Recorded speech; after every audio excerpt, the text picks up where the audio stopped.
നമസ്കാരം. ഇന്നലെ ഒരു ഇറാൻ ലിങ്ക്ഡ് ഷിപ്പ് നോർത്ത് അറേബ്യൻസിൽ വെച്ച് US ഫോഴ്സ് ആക്രമിച്ചു എന്ന് എല്ലാവരും കേട്ട് കാണും. ഏപ്രിൽ 12-ന് മലേഷ്യയിൽ നിന്നും ഇറാൻ പോർട്ടിലേക്ക് പോയിക്കൊണ്ടിരുന്നതായിരുന്നു ഈ container ship. US blockade cross ചെയ്ത ഈ കപ്പലിന് ഒത്തിരി വാർണിംഗ് കൊടുത്തതിന് ശേഷമാണ് US ഫോഴ്സ് ഇതിന്റെ എഞ്ചിൻ റൂമിലേക്ക് ഫയർ ചെയ്തത്.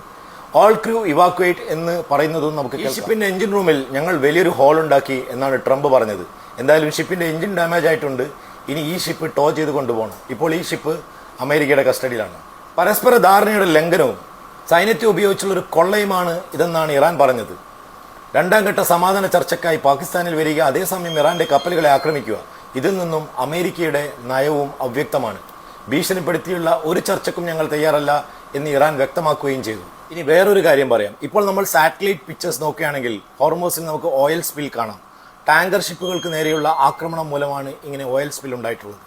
ഇങ്ങനെയുള്ള ഓയിൽ സ്പിൽ വലിയൊരു എൻവിറോൺമെന്റൽ ഇമ്പാക്റ്റ് ആണ് ഉണ്ടാക്കാൻ പോകുന്നത്.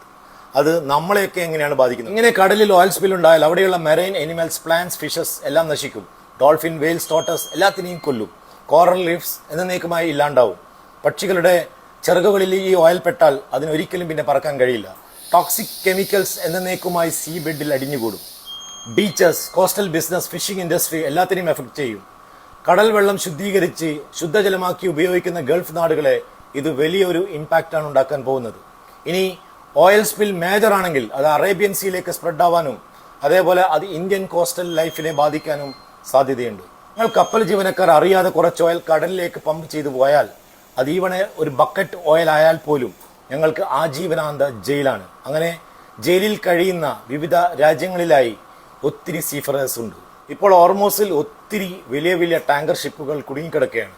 അതിനെയൊക്കെ ആക്രമിക്കപ്പെട്ടാൽ വലിയൊരു ഓയിൽ സ്പില്ലാണ് നമ്മൾ ഫേസ് ചെയ്യാൻ പോകുന്നത്. ആസ് ഓഫ് നൗ ഹോർമോസിലെ സിറ്റുവേഷൻ ടെൻസ് ആൻഡ് അൺസ്റ്റേബിൾ ആണ്. നാളെ വെനസ്ഡേ വെടിനിർത്ത കരാർ അവസാനിക്കാൻ പോവുകയാണ്, unless both side agree to extend. എന്നാലും ഇപ്പോഴും ഹോപ്പ് ഉണ്ട്. പാകിസ്ഥാൻ മീഡിയേറ്ററായി പ്രവർത്തിക്കുന്നതും ഓയിൽ മാർക്കറ്റ് പ്രഷറും ഗ്ലോബൽ എക്കണോമിക് കൺസേണും പിന്നെ ബോത്ത് സൈഡ് ഈ വാർ വീണ്ടും എക്സ്റ്റെൻഡ് ചെയ്ത് കൊണ്ടുപോകണ്ട എന്നുള്ള ആഗ്രഹവും നമുക്ക് വലിയൊരു ഹോപ്പാണ് നൽകുന്നത്. Thank you.